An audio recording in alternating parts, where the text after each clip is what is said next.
को भगवान संतान देंगे तो मुझे भी अवश्य देंगे। वह प्रसाद ग्रहण करता है, अपने घर जाता है, अपनी पत्नी को प्रसाद रात्रि में देता है और कहता है कि हे देवी, ये संतान देने वाले सत्यनारायण स्वामी का प्रसाद है।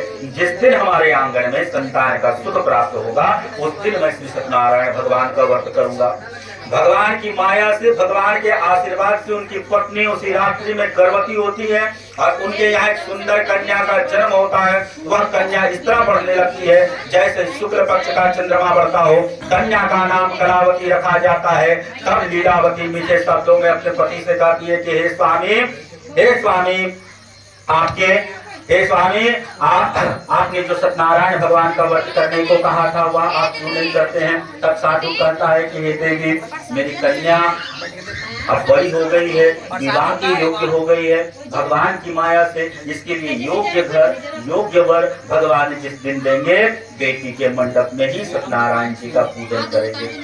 भगवान इस मनोकामना को भी पूर्ण कर देते हैं और घर से वह निकलता है। घर से जैसे ही निकलता है वह अपनी कन्या को विवाह के योग्य देख करके दूत को कंचनपुर नगर पहुंच भेजता है और वहां पर बहुत देखभाल करके लड़की के बाद सुभोग्य लड़के को ढूंढता है। उस सुभोग्य लड़के को देख करके साधु के सारे परिवार बड़े प्रसन्न हो जाते हैं। आनंद से दोनों का विवाह तय कर देते हैं। साधु नगर के इष्ट मित्र, भाई बंधु, हित कुटुंब, जात समाज जितने लोग होते हैं सबको बुलाता है, परंतु जिनके कृपा से वह कन्यादान करने का फल उसे प्राप्त हो रहा था वह भगवान को बुलाना भूल जाता है। सत्यनारायण बड़े रुष्ट हो जाते हैं, श्राप देते हैं कि हे साधु, तुमने बहुत बड़ी भूल की है जिसके कारण तुम्हें दारुण दुख की प्राप्ति होगी।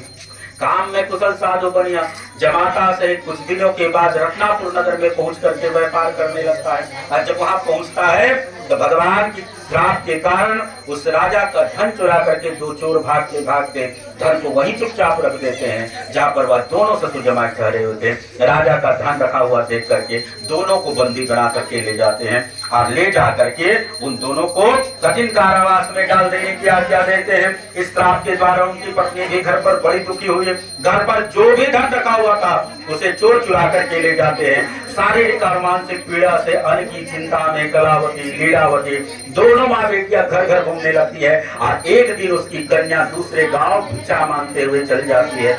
वहां पर भंडारा होता है, सत्यनारायण भगवान का पूजा होते रहता है। भगवान का प्रसाद ग्रहण करती है, भोजन करती है, माता के लिए प्रसाद और भोजन लेकर के आती है। इतनी कार्य करने में अधिक रात्रि हो जाती है। माता व्याकुल हो जाती है, डांटने लगती है कि कन्या तुम कहाँ गई थी, कहाँ से आ रही हो, मुझसे कहो।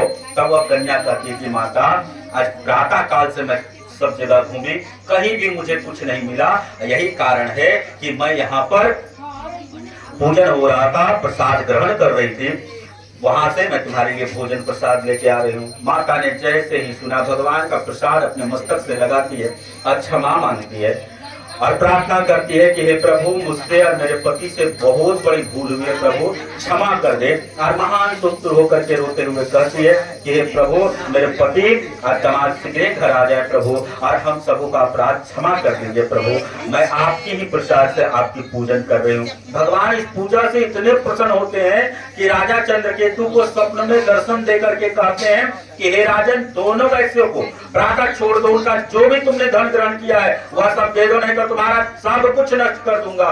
और उसी श्राप के द्वारा जैसे ही उसको कहते भगवान अंतर ध्यान हो जाते हैं।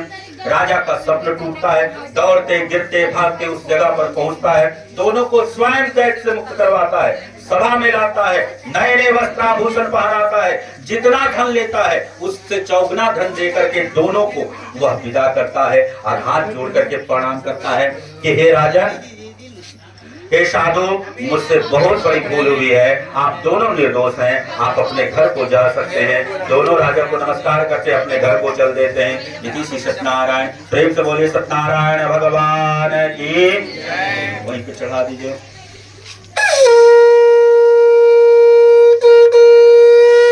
जलम समर्पयामि, जल चंदन सब चीज चढ़ा दीजिए। ओम गंगे यमुने चैव गोदावरी सरस्वती नर्मदे सिंधु कावेरी जले अस्मिन् सन्निधं कुरु। आरती वाली थाली की तैयारी कीजिए। हाँ, सब प्रसाद चढ़ गया, सब यहाँ रखा।